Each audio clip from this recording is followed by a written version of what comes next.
ಮೊಟ್ಟ ಮೊದಲಿಗೆ ನಾ ಈಗೇನು ನಮ್ದು ಹೊಸದಾಗಿ ಏನು ಆಯುಕ್ತ ಬಂದಾರೋ ಅವ್ರಿಗೆ ನಾ ಧನ್ಯವಾದ ಹೇಳ್ತೀನಿ. ಯಾಕೆ ಧನ್ಯವಾದ ಹೇಳ್ತೀನಂದ್ರ ಇದೇನು ನಮ್ದು ಪೌರ ಕಾರ್ಮಿಕರಿಗೆ ಒಂದು ಸಂಕಷ್ಟ ಭತ್ಯೆ ಕೊಡ್ಬೇಕಂತ ಸರ್ಕಾರ ಏಪ್ರಿಲ್ ತಿಂಗಳು 2022 ಒಂದು ಆದೇಶ ಮಾಡಿತ್ರಿ.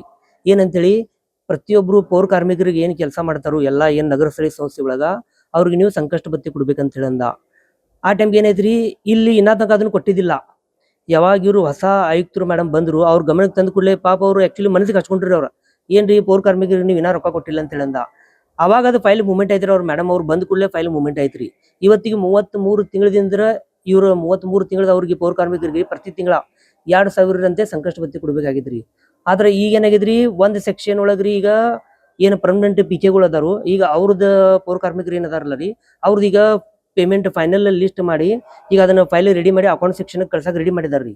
ಆದ್ರೆ ಏನು ಹೊರಗುತ್ತಿಗೆ ಏನಿದ ಆನ್ಲೈನ್ ಇದ್ರೋಗ ಏನದಾರಲ್ಲ ರೀ, ಆ ಪೌರ ಕಾರ್ಮಿಕರದ ಈ ನಮ್ಮ ಆರೋಗ್ಯ ಶಾಖೆಯಿಂದ ಇವ್ರು ಅದನ್ನ ಲಿಸ್ಟ್ ಮಾಡಿ ಕಳಿಸ್ಬೇಕಿತ್ತು. ಇವ್ರು ಬರೀ ಲಿಸ್ಟ್ ಕೊಟ್ಟಿವಿ ಅಂತ ಹೇಳತ್ತಾರ್ರಿ. ಅದ್ರ ಲಿಸ್ಟ್ ಅಲ್ಲಿ ಡಿಟೇಲ್ ವೈಸ್ ಕೊಡ್ಬೇಕಿದ್ರಿ. ಅಲ್ಲಿ ಹೆಂಗ್ರಿ, ಜನವರಿ, ಫೆಬ್ರವರಿ, ಮಾರ್ಚ್, ಏಪ್ರಿಲ್ ಎಲ್ಲ ತಿಂಗಳುಗಳು ಹಾಕಿ 2022, 23 ಇಷ್ಟ ಆಯ್ತು ಇವ್ರ ಪೌರ ಕಾರ್ಮಿಕರದ, ಇವ್ರದ್ದು ಇಷ್ಟು ರೊಕ್ಕ ಆಯ್ತು. ಆಮೇಲೆ 23, 24ರಿಂದ ಇಷ್ಟ ಆಯ್ತು, ಹಿಂಗೆಲ್ಲ ಡಿಟೇಲ್ ಬರ್ದು ಕಳಿಸ್ಬೇಕಿದ್ರಿ. ಆದ್ರೆ ಇವ್ರು ಇನ್ನೂ ತನಕ ಕಳಿಸಿಲ್ಲ ಅದನ್ನ. ಅದಕ್ಕೆ ಈಗ ಅವ್ರದ್ದು ಅಲ್ಲಿ ನಿಂತು ಬಿಟ್ಟೈತ್ರಿ. ಈಗ ಒಂದ್ ಮಾತ್ರ ಫೈಲ್ ರೆಡಿ ಆಗೈತೆ. ಅದಕ್ಕೆ ನಾವು ಮಾನ್ಯ ಆಯುಕ್ತರಿಗೆ ನಾ ಧನ್ಯವಾದ ಹೇಳ್ತೇನೆ. ಈಗ ಅವ್ರಿಂತ್ರ ಇದು ಆಗತ್ತಪ್ಪ ಅಂತ ಹೇಳಿ ಹೇಳ್ತೇನೆ. ಆದ್ರೆ ಈ ಉಳಿಕಿದವ್ರ ಸೆಕ್ಷನ್ ಅವ್ರ ಅಧಿಕಾರಿಗಳಿಗೆ ಕೆಲಸ ಮಾಡಾಕ್ತಾ ಇರಲಿಲ್ಲ.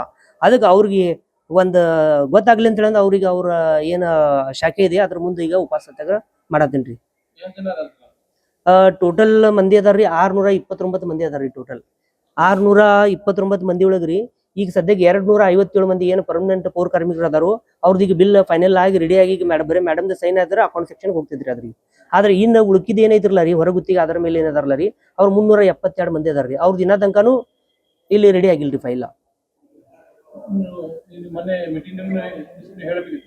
ಎಲ್ರಿ ಇಲ್ರಿ, ಇದು ಕೌನ್ಸಿಲ್ ಸಬ್ಜೆಕ್ಟ್ ಇದ್ದಿದ್ದಿಲ್ಲ ರೀ ಈಗ. ಯಾಕಂದ್ರೆ ಫೈಲ್ ಕೆಲಸ ಮೂವ್ಮೆಂಟ್ ಆಗತ್ತಿದ್ರಿ. ಅದಕ್ಕೆ ನಾ ಅವ್ರು ಕೌನ್ಸಿಲ್ದಾಗ ಅದನ್ನ ತೆಗಿದ್ ಬೇಡ ಅಂತ ಹೇಳಿ ಮತ್ತೆ ಆಮೇಲೆ ನಾಳೆ ಕೌನ್ಸಿಲ್ಗೆ ಅದನ್ನ ತಗೊಂಬಂದ್ರಿ ಅಂತ ಹೇಳಿ ಮಾಡೋರು. ಇದ್ರ ಟೋಟಲ್ 629 ಮಂದಿಗ್ರಿ ಟೋಟಲ್ ಒಬ್ಬರಿಗೆ 66,000 ರೂಪಾಯಿ ಸಿಗ್ತೈತ್ರಿ 33 ತಿಂಗಳದಂದ್ರ. ಅಂದ್ರೆ ಟೋಟಲ್ ಅಂದಾಜ್ ಒಂದ್ 4 ಕೋಟಿ ರೂಪಾಯಿ ಮ್ಯಾಗ ಆಗ್ತೈತ್ರಿ ಅದ್ರಿ ಅಂದಾಜ್. ಈಗ ನೋಡುನ್ರಿ, ಈಗ ಇವ್ರ ಜೊತೆ ಈಗ ಮಾತಾಡಿದೀನ್ರಿ. ಅದಕ್ಕೆ ಈಗ ನೋಡೋಣ ಅಡ್ಮಿನ್ ಸರ್ ಬಂದ್ ಏನ್ ಹೇಳ್ತಾರಂತ ನೋಡೋಣ್ರಿ. ಅದಕ್ಕೆ ಈಗ ಅವ್ರ ಅಡ್ಮಿನ್ ಅವ್ರದ್ದು ಏನಿತ್ರಲ್ಲ ರೀ ಪರ್ಮನೆಂಟ್ ಅವ್ರದ ಉದಯ್ ಕುಮಾರ್ ಸಾಹೇಬ್ರು ಅವ್ರ ಫೈಲ್ ರೆಡಿ ಮಾಡಿ ಅವ್ರದ್ದು ಮೂವ್ಮೆಂಟ್ ಮಾಡಿದಾರ್ರಿ. ಈಗ ಇಲ್ಲಂದ್ರೆ ನಾ ಈಗ ಇವ್ರು ಫೈಲ್ ಮಾಡೋದಂಗಾರೆ ಮತ್ತೆ ನಾ ಇಲ್ಲಿ ಕುಂಡ್ರವನ ಅದನ್ರಿ.